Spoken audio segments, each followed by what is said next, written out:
Hello, welcome to the Joe Luca Real Estate Show. I am Joe, and I'm your host every Tuesday evening right here on WNRI 99.9 on the FM dial, 1380 on the AM dial, and of course you can catch us streaming on WNRI.com. That's always free. There's no paywall there. Just check it out, WNRI.com, and you can listen to the Joe Luca Real Estate Show wherever you are. We rebroadcast a show every Saturday at 1 p.m. So if you are tied up, you can't catch it on a Tuesday night, come back on Saturday and you can check it out then. We are here every Tuesday night. This is our 12th year being on the air with the Joe Luca Real Estate Show right here at WNRI 99.9 FM. Very grateful to my regular listeners and viewers online who watch the show. And if you have any questions, you can always call the show, 401-90600, okay, 401-769-0600. If you're out of state, 1-800-949-9674. If you would like to reach me about real estate questions during regular business hours or on other days, 401-409-5030, again, 401-409-5030. I'm a realtor licensed in Rhode Island and Massachusetts. I have a team of partners in almost every state in the country. So if you know anyone who's looking to buy or sell a piece of property, reach out 401-409-5030, and I can certainly connect you with a good realtor. I work at RE/MAX. My office is in North Providence at RE/MAX Preferred. Excuse me, I love that office. You know, we have offices in Smithfield and Cumberland as well. And, no one in the world sells more real estate than RE/MAX. And that red, white, and blue balloon is recognizable. I like RE/MAX because not only am I there with a great owner and, experienced professionals at my company, but, when you put that RE/MAX sign in your front yard, you can be at the other end of the street and someone can see that balloon and recognize that balloon, and they know that there's a house for sale down the street.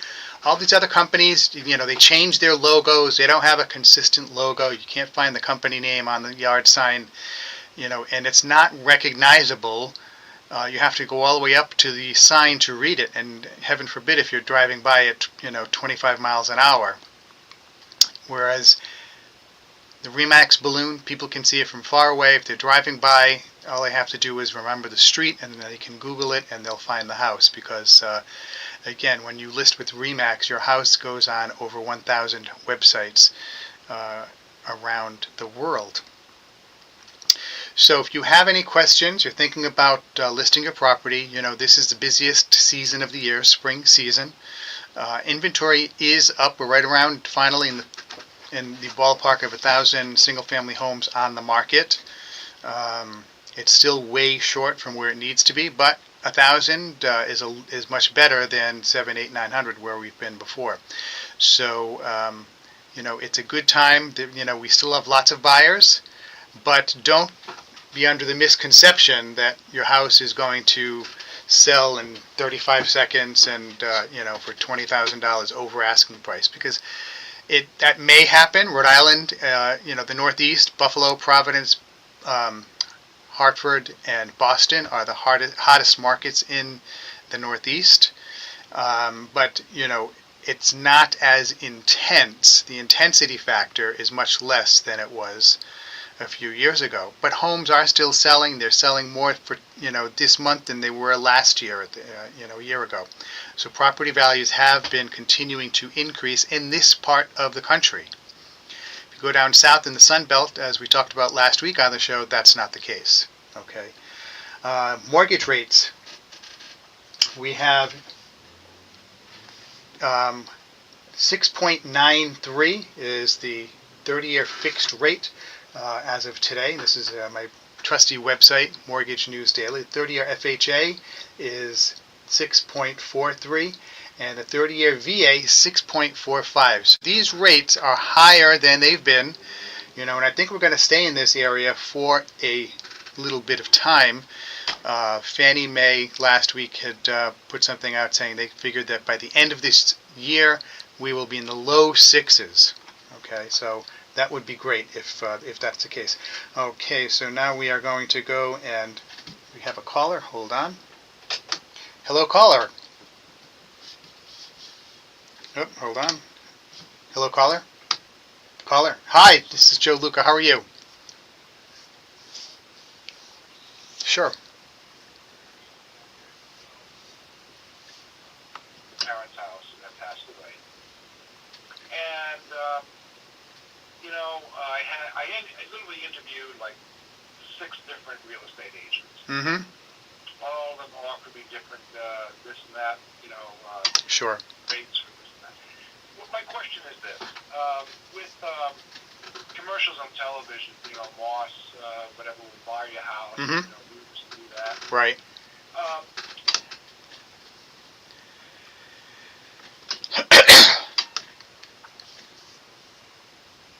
Mm-hmm. Sure.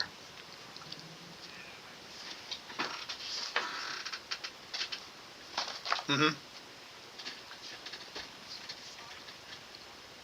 Right.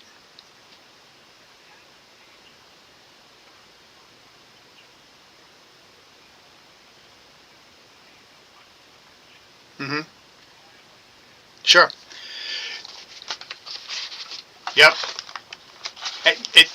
Yeah.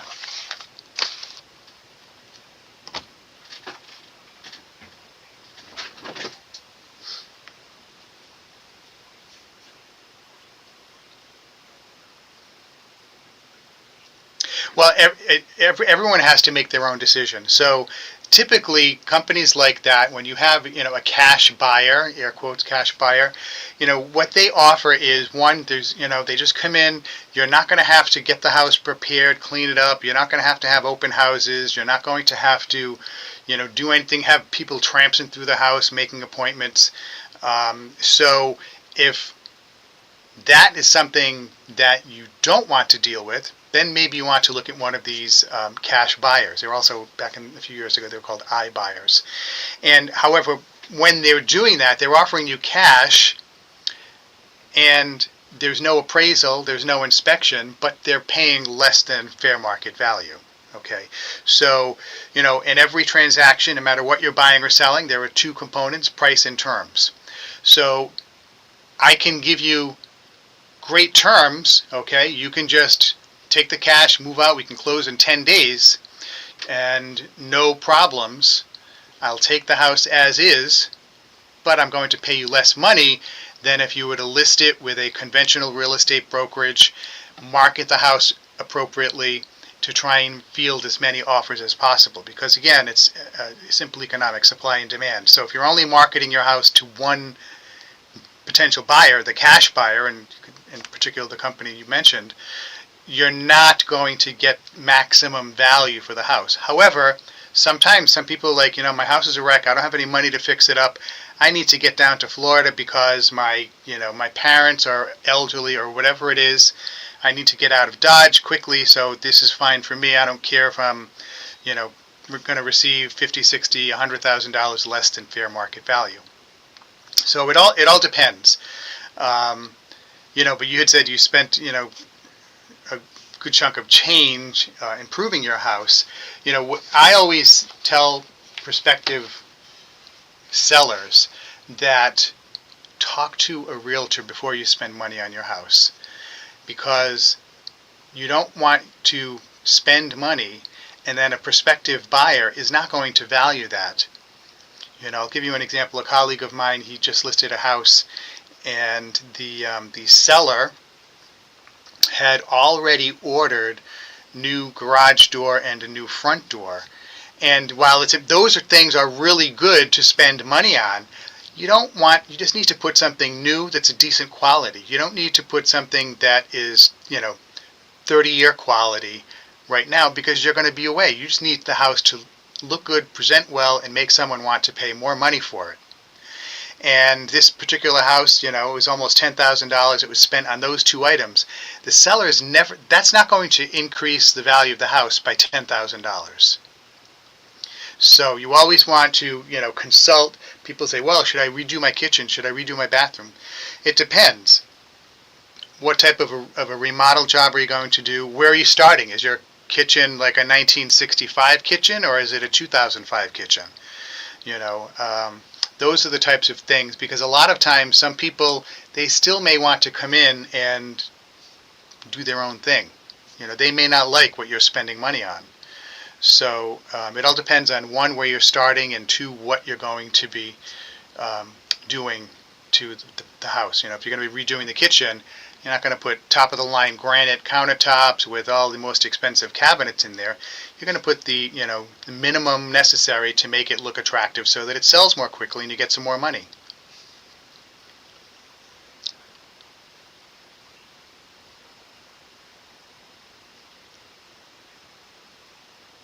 Yeah, yeah.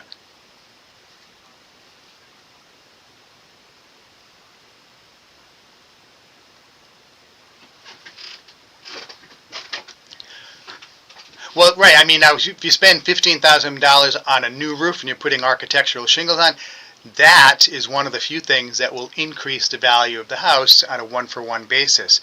But if you spend $15,000 on a bathroom, maybe it'll increase the value of the house 10,000, 12,000. You're not going to get the full 15,000 back. And that's based on, that's not my opinion. That's a nationwide study that was done by the National Association of Realtors. Mm-hmm. Yep.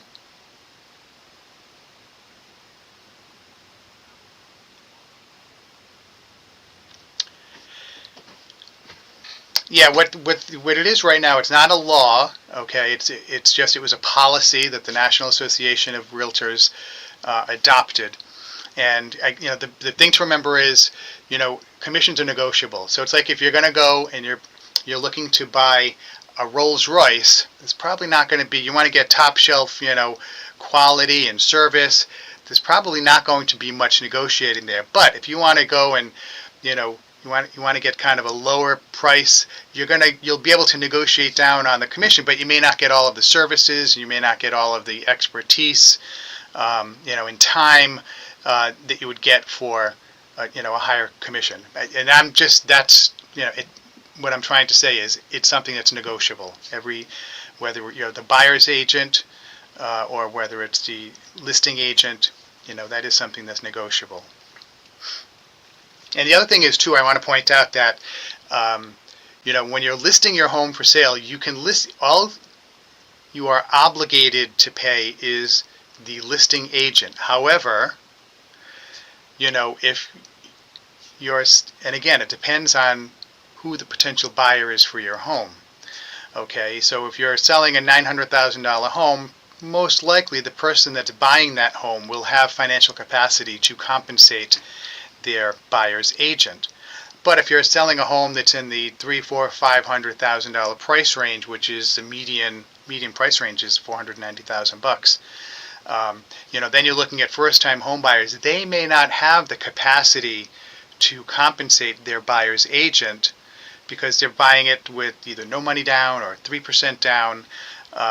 And so then the offers may come in, and the offer may say, Mr. and Mrs. Seller, our buyer is going to offer you this much money, but they're asking you to compensate them this many, this $1,000 in a closing cost credit to pay the buyer's agent's compensation. So that's something that, I tell my clients when I'm listing a property. We can list it, and you're only obligated to pay what the arrangement is between us, and then we'll look at everything else that comes in and decide it on a case-by-case basis, because maybe someone comes in and they don't need any help from the seller to pay the buyer's agent's compensation. Other buyers may. So you have to just kind of take it on a step-by-step basis.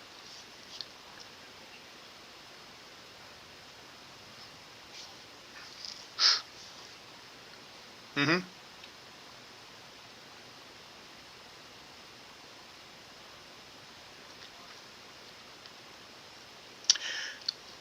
Well, possibly, and the reason, so much of it, like everything in our economy, is psychological, and the curb appeal. When someone drives by the house, or they look at the picture of the house on their iPhone, and they're looking at a picture that's like, 2 inches by 2 inches, that, whatever the damage is to the garage door, that may be the one thing that stands out, on that picture.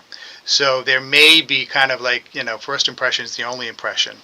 So I would suggest, is it something that looks bad, in other words, that the door is broken, or the mechanism doesn't work properly? If it looks good, okay, you can work around that. If the tracks are off or the mechanism doesn't work, you know. Sure. Hmm. Yep. Right. Hmm. Hmm.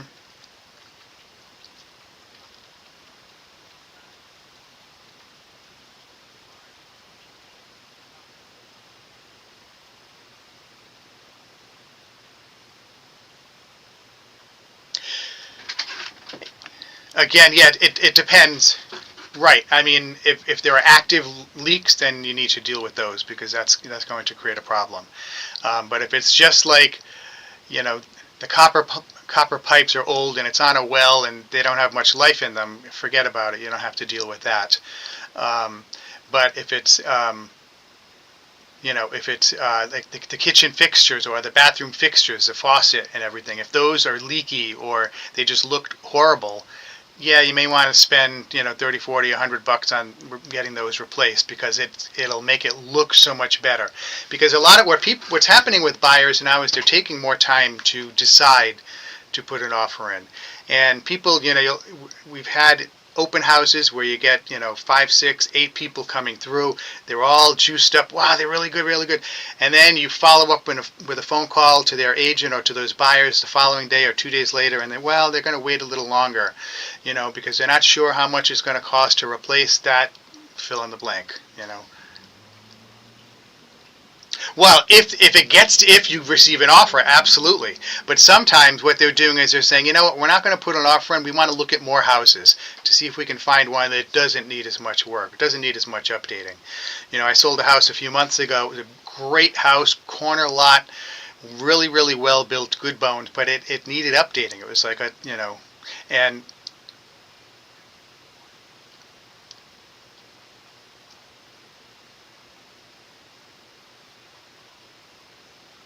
yeah, it's all, and I hate to be evasive, but it's almost like in a case by case situation. So but I would say the things that you want to pay the most attention to up front are the things on the outside, because that's the first thing people see. And there are things you can do to make your house present with a positive foot forward. For example, have the grass be well maintained, your edging nice and straight along the driveway and along the walkways. If you keep the driveway swept, have everything look nice and neat. Plant flowers in the beds. Those things make it look very inviting. When they come into the house, okay, hopefully the house smells clean. It doesn't smell like, cigarette smoke, cigar smoke, pet smells. Right. So these are the things, and then right there's a now I'll take the opportunity. So there's an inspection. There's a structural inspection, which is different than an appraisal. Many people don't know the difference. An appraisal is something ordered by the bank, that's required by the bank, where in most cases, and an inspection is something that is good for the buyer to have for their own edification, so they know what they're getting into. It's not required to. And right, and the seller's disclosure, exactly. So when you're getting a home inspection, Rhode Island passed a law that now you have to have an electrical inspection. If you have an electrical inspection, it has to be conducted by a licensed electrician, not a home inspector. Now, some home inspection companies have electricians on staff, so it's going to be less expensive to have them have their electrician do it than to hire an outside electrician to come in and make a special trip to the house. But typically when you're buying a house, you want to make sure you get the structural inspection. I would suggest a radon inspection, and then, of course, an electrical inspection. Those are the three biggies. If you have a well, you want to get the well water tested. If you have septic, you want to get the septic system, make sure it's working properly.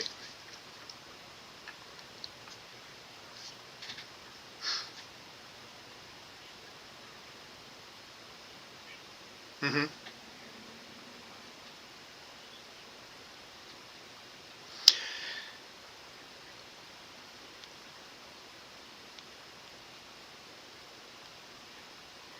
Right. Yep. Hmm. What I would suggest, if you'd like, I'll give you my number. Shoot me a text, and I'll reach out to you after the show. And I'll give you kind of like a down and dirty specific thing tailored for you, um, because sometimes it is best. It's easiest just to sell it. It's like, yeah, I know it's worth $375. This guy's going to offer me $275, but I can be out in 2 weeks. Great, I own it free and clear. I'll take the $275, and Bob's your uncle. Um, other time, or it's like, no, I want to sell it. I want with conventional. I want to get fair market value. What should I spend money on? How much money should I spend? Those are the types of things. I had people sometimes they were going to do A, B, C, and D, and it was like a $10,000 expense. I said, no, tap the brakes. All you need to do is do a good thorough cleaning. Maybe paint this over here so there's no peeling paint. Scrape that. Fix the door so it's not rubbing. And there you're going to go, because you can spend a tremendous amount of money updating, air quotes, rehabbing a house that you're not going to get back, because they may come in and they'll say, oh, yeah, I still want to knock down those walls, which you would never do to prepare your house for sale. But their calculus is, I want an open floor plan, which a lot of people do. So now they're not going to be willing to pay extra for the 5, 10, 15,000 bucks you just spent putting new carpets in and sanding the floors and yada, yada, yada. So, right, right. Yeah, exactly. Right. So if you want my number, take it down. It's 401 409 5030. Send me a text with your name, and then I'll have your number. And then we'll set something up. I'll give you like no obligation. I'll give you what the comps are, everything you want. So you can either sell it yourself, take a cash offer, or list it, whatever you want. Okay, thank you. Take care. Bye-bye. Okay, thank you very much, caller, for coming in. And if anyone else wants to call in, 401-769-0600, that's the number. Again, 401-769-0600. And it's funny, one of the things I was going to be talking about tonight is what real estate agents know about home remodeling projects that buyers want, because they don't want everything that you can do.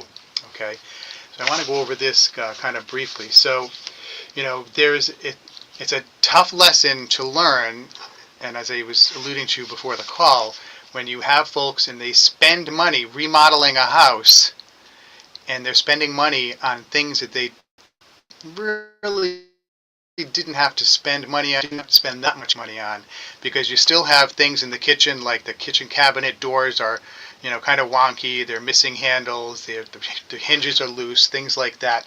Those are things that you want to take care of first. Those are really important, because it's something simple like that that could, I guess, open the buyer's eyes. So like, oh, I got to deal with this. I'm going to have to replace all the kitchen cabinets.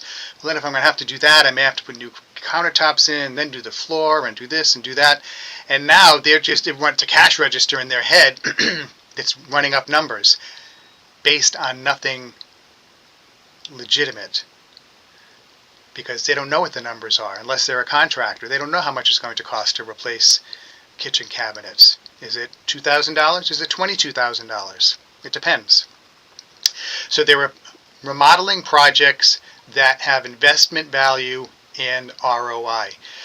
So as a realtor that works with buyers and sellers, and I work with a lot of sellers, and I know what they're looking for.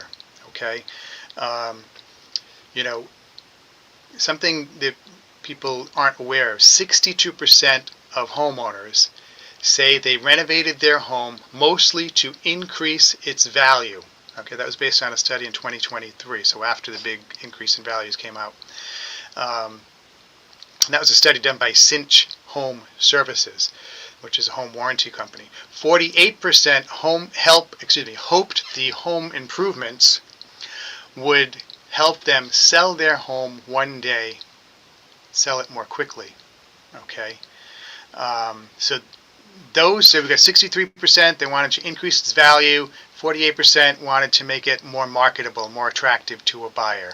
Okay, so those are two different things. So if I'm buying a house, okay, when I bought my house, it was a foreclosed house, and it was it was filthy. It was very dated. The kitchen cabinets were falling apart. So we replaced the kitchen cabinets. We did a lot of work. We spent money on the house, updating it, rehabbing it. That increased its value significantly. We have not spent a lot of value on the exterior of the house because that's a little bit further down the road. We can wait because we live on the inside. We wanted something that was more functional for us. Plus, I'm not going to be selling my house anytime soon, knock on wood. So, the other thing you have to bear in mind too is what market are you in and where are we in the business cycle in that market. So here in the Northeast, property values are still going up. Homes are still selling relatively quickly. So you can be more willing to spend money and you have a higher probability of getting it back than if we were in the Sun Belt, where it's taking a lot longer for homes to sell and values have been declining down there. Okay. So the thing, kitchens, people talk about kitchens. Kitchens should not look dated, but it doesn't have to look trendy either. Okay, you don't need to have in order to sell your house, you don't need to have the latest quartz countertops with the latest, most expensive appliances, things like that. If it's a middle of the road house, okay. Now, if you were selling a $900,000 house in a bougie part of town, okay, maybe you should have that. But if you're selling a house, it's in the median range, neighborhoods, you don't want to have a real trendy kitchen, okay? But you don't want it to look like it's 1985 either, okay? I've had those kitchens. So you need to find a happy medium. And the best policy is talk to a realtor before you do any work. Find a realtor who knows your area, who has a lot of experience working with buyers and sellers, and they'll tell you what buyers are looking for. Okay, but you want to make sure you get a realtor who is preferably full-time or on a team where they have full-time people, so they have the experience and they know what's going on in the market now. The reason I say full-time is because I'm always reading, I'm always taking classes, studying, learning. I take classes on mortgages, so I know what's going on in mortgage business as well. And if you're part-time, you have another full-time job, it's difficult to get all of that learning in. Okay, but some of the things you may want to think about when you're going to be remodeling your kitchen. You want to have like an open concept kitchen, maybe tied into a family room. You want to have a kitchen island. Stainless steel appliances are definitely a plus. You don't need to get the Mac Daddy stainless steel appliances, but stainless steel appliances. They need to look good. Okay, don't get the scratch and dent ones that have a huge scratch going across the front door. If possible, energy efficient appliances. In all honesty, that's not like a make or break. If it's an extra few $100 to get energy efficient, people aren't going to say, "Oh, I'm not going to buy this house because that's not an energy efficient refrigerator." If you have the space, a walk-in pantry. If not, some type of a pantry storage facility capacity. Smart appliances, that's suggested, not essential.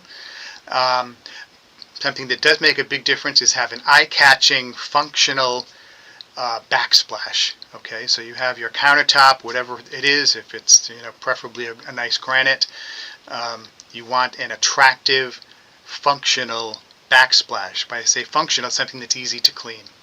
All right. If you're looking at a bathroom, you're going to be doing work in your bathroom. If it's big enough, a double sink vanity. Have two vanities in there. Have modern lighting. Okay. Showers. Now that showers are a big seller. So if you can have one of those fancy shower heads, like a rain shower or dual shower head. Again, if the shower stall is big enough, get that. And if you can have a vanity that has additional storage, that's great too. A linen closet. What some folks do is they have in the ranches from the mid 1900s. They had like a linen closet in the bathroom that's many times just big enough to put a stackable washer dryer in there. So to have a washer dryer on the same level as the bedrooms, that's a big plus. That's a big plus. So if you can do that, you may want to consider doing that, because the plumbing is already right there for the shower or the tub. Okay. When you're looking at a home, I have a saying, just because you can doesn't mean you should. Beware of do-it-yourself home remodeling projects, because people cut corners deliberately.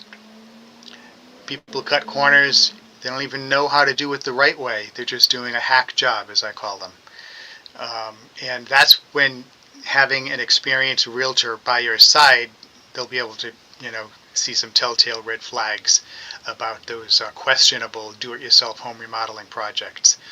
I don't like to do those because, I know what my shortcomings are, what my weaknesses are, and if I do something and it's not done the right way, I'm going to see that every day, and that would annoy me just a little bit. So I try not to do anything that's outside of my wheelhouse. Something that you may want to consider is doing, having a pre-sale, like pre-listing renovation company, because they can come in and they can give you some advice. And again, your realtor will give you counsel on this, so that it will add to your resale value more than what you're spending. Okay, and the thing, you want to have your realtor be your remodeling or renovation ally, because we've seen it done the right way and we've seen it done the wrong way. And if you have to interview a couple of realtors, find someone ideally that you're comfortable with, that you like, that has experience, and you're comfortable with how they answer questions on how they're going to market your home. And I have a document, it's a PDF that I send out to folks, that questions you should ask a real estate agent. And this is not created by me. It's created by the Department of Business Regulation, so it's very objective, but they're just basic questions that you should ask, and you need to feel comfortable with the realtor's responses to those questions. One thing I will point out, folks, believe it or not, you've got to be careful, because not all realtors are perfect. As a matter of fact, none of us are. We all have shortcomings. We all, do things great, and when there are some things, maybe we make a mistake every now and then, but we're not going to make as many mistakes as someone who's selling their first house themselves or their second house themselves, because we sell multiple houses a month. Several, tens upon tens per year, over the years. So the chances that we are going to have an oversight or make a mistake that's going to cost you a lot of money are greatly reduced, because we're professionals, and that's what we do. We add value. Okay, so those are some pointers I wanted to just share with you about home sellers and things to look for as a home buyer. I also wanted to spend some time tonight talking about, because I have a lot of home buyers who come in, via the internet, on my website, or they're generated other ways. Excuse me. And there are a lot of folks out there who, they don't have the best credit. Okay, they have some dings on their credit. So I want to talk about some things on how to buy a home with bad credit and improving your credit. All right. Too often, a young consumer, and it's not just a young consumer, buys too much on credit while setting up a new place to live in. Okay, preparing for their first job, etc. Buying clothes, they run up their credit card. They buy not a big car, but they buy a fancy car with a car payment of $500, $600, $700, $800, $900 a month.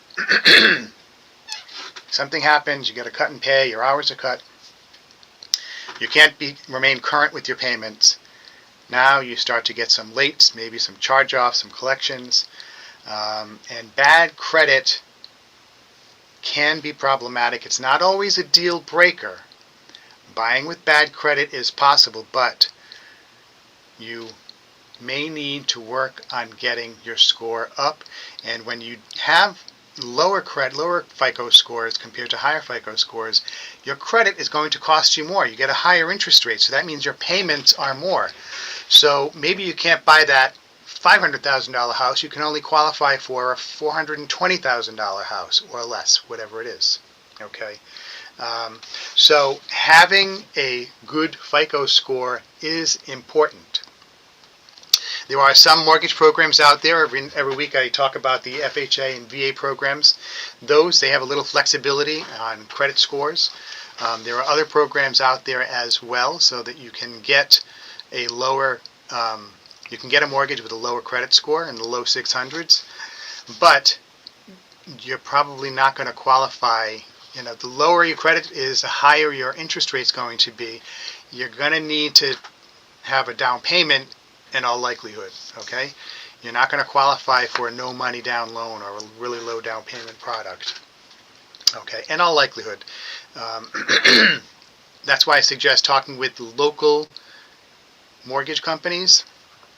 So if you're going to talk to my buddy Joe Baptista over at Anchor Financial, if you're going to talk to Jeff Gaccione at Embrace Home Loan, you're going to talk to Dave Campagnone at Bank 5, you're going to talk, I mean, there are some really great local lenders. Sean Hogan over at Shoreham Bank, Freddie Almeida, and the whole crew over there at Navigant Credit Union. You know, these are great local lenders, and they have a lot of options for you. So you want to talk to someone like that. Your realtor will give you guidance based on what you want and where you're looking and what you can afford. They'll give you, precise guidance on who to talk to. But just understanding and interpreting credit scores. Okay, the credit score is based on a few things. One, your payment history. Two, credit utilization ratio. You have a $1,000 credit limit on your credit card. You have $300 on that credit card. That's perfect. Okay, you charge your $300, you make your payments every month. You have $900 on that credit card and you're still making your payments every month. That's not as good. Okay, the length of your credit history. Okay, if you've been, you've had credit for years and years and it's been consistent, that's good. Okay, having some new credit is a part of it too. Also a credit mix, okay? Having a variety of credit accounts like credit cards and other types of credit, car loans, things like that. Those are also helpful. And new credit inquiries and account openings. You don't want to have too many of those.